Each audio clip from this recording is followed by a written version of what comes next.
let's get started on discussing the tea on A Fire in the Flesh.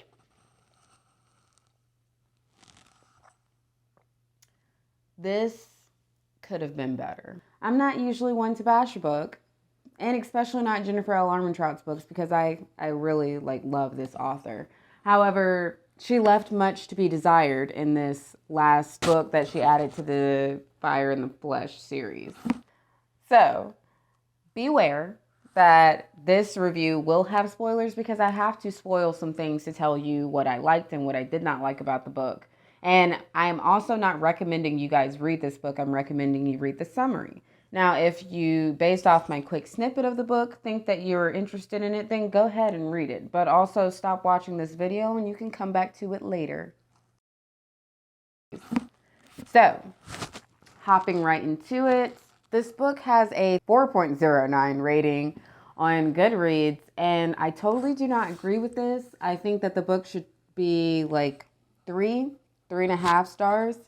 The reasoning why is because, spoiler, the lead character, Serafina, spends the majority of this book in captivity and separated from Ash. The book 2 left off where Collis had just got his hands on Serafina. There was a battle. She ended up leaving so that, to protect the people that she loves, which is like all of Ash's people. And she ends up leaving. He's starting to suck her dry so he can get the embers of life from her. And then she's basically she sees Ash or she thinks she sees Ash. So the opening of this book, I'm like, okay, freak, we're about to start in battle scene, prepare. And here comes Ash to the rescue. It didn't go well. Ash literally got beat into a coma, guys, and proceeds to stay in that coma for over 300 pages of the book. Serafina is captured once Ash is beaten near death. After Ash gets his butt whooped, she is captured, and she's with Collis, who's very freaking jacked up. There's some weird stuff, guys. So she's in Collis's clutches. And basically, for the first 300 pages of this book, I'm not going to summarize in detail because it was a freaking agony to read through it. She spends all this time, basically, I guess, getting to know Collis. And I don't know if Jennifer L. Armentrout was trying to get us to understand his perspective or why he is the way he is, or trying to get us to see good aspects. I don't really feel like, because I didn't really see any. And there was no redeeming qualities. I still hate the man to death. So finally, Serafina reaches the point where she's like, I've had enough of this shiznit. And she's like, okay, I'm breaking free. So she, realizes that all along she had the powers of the embers within her, which means that she can take on Collis. And she's like, and also while I'm at it, I can free my man. So she does that and gets loose.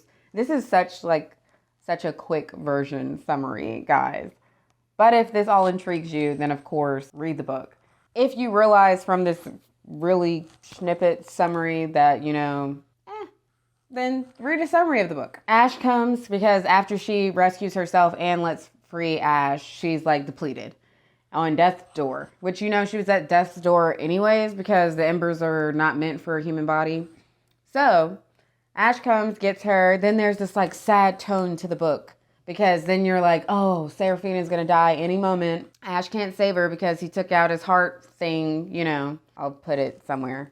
He took that out, and so he's unable to save her. So you're just like, oh, she's about to die. Which, we know she ain't about to die. It's just how is she going to rescue, how is she going to be saved kind of thing. So she's saying all her goodbyes. They finally separate this other soul that's been in her this whole time, which that was one of the conflicts that was talked about in the book was, oh, is she Collis's old soulmate, or is this soul just trapped in her body with her? Spoiler, it's just trapped in the body with her. She's her own person. The soul is released and put into this weird stone thingy. Ash's father has been trapped. His soul has been trapped this whole time in this glass diamond thing. Also, we'll write down the word for that somewhere. But it's been trapped in this thing the whole time. They release his soul. So, yay, peace be with you. They release his soul, and then they put this other girl's soul in it because they don't know what to freaking do with her soul right now. So, her soul goes in it. I don't know what they're going to do with that. Maybe we'll find out later. now Seraphina can die. Because she can die because there's not another soul trapped in there for her to feel guilty about taking it to the grave with her or it being lost to whatever, the universe. So she's literally about to die, like she's been about to die for like the past 2 books, I think. Then at the very last second, when she's on death's door, Ash is like, freak no, I love you. So I'm gonna save you. And he does. And you're like, yay, redeeming. Like, yes, she's becoming the primal of life. Ha, kick butt and eat dirt, Collis, whatever. And so you're like really, really happy. And then, y'all, this is where the book just took a little detour. And for the last, 15 pages, and it's literally just sex. Okay, Jennifer, I know you missed it for half the book because they were separated, which she still found her way. You'll know if you read it. She found her way to do that. But, yeah, I'm just like, so Seraphina becomes the primal of life. She wakes up feeling some kind of way.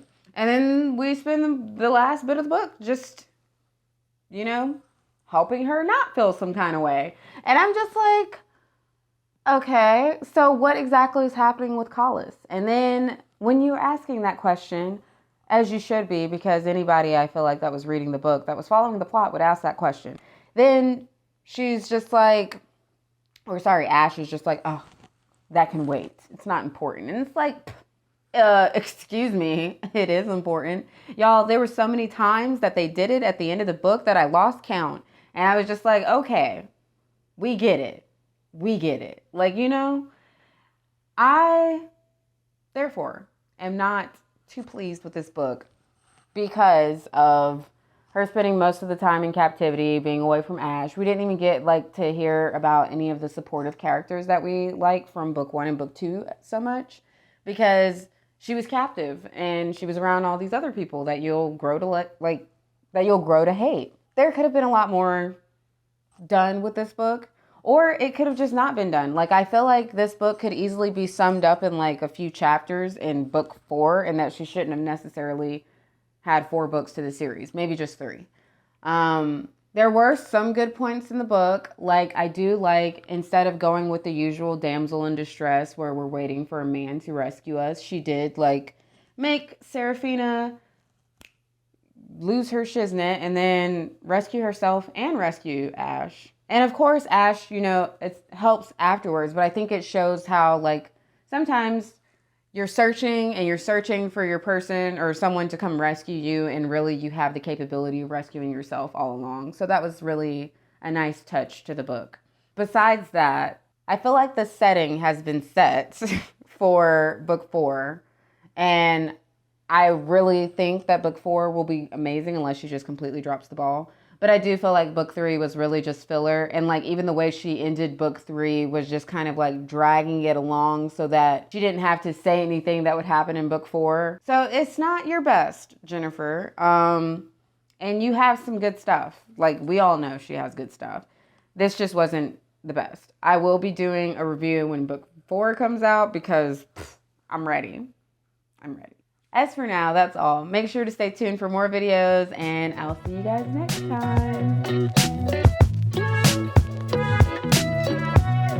time.